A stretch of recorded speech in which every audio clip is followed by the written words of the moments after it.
Hey everyone, in this video I'm going to show you how to apply Tesco Clubcard online. So the first thing you need to do is open up any web browser and go to google.com, and from here simply search Tesco and then simply open up this first website called tesco.com. Once you open it, what you need to do is simply click on this register button at the top, and then simply on this page enter your email address and set a password. Make sure your password follow all of these criteria, such as 8 to 45 characters, no space, one lowercase character, one uppercase letter, and one number or special character.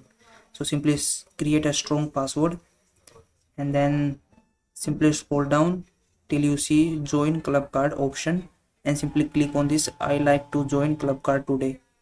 So make sure you click on that, because if you don't click on that you will not get your Tesco club card. So simply click on this first option and then provide your personal details, first name, last name, phone number.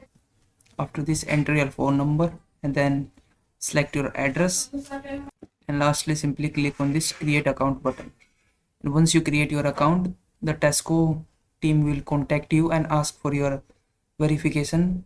So simply give them your government ID or any other ID that you have, and then they will verify your identity, and once they verify your identity they will give you a Tesco club card. So that's it for this video. If you found this video helpful, please like this video and subscribe to my channel.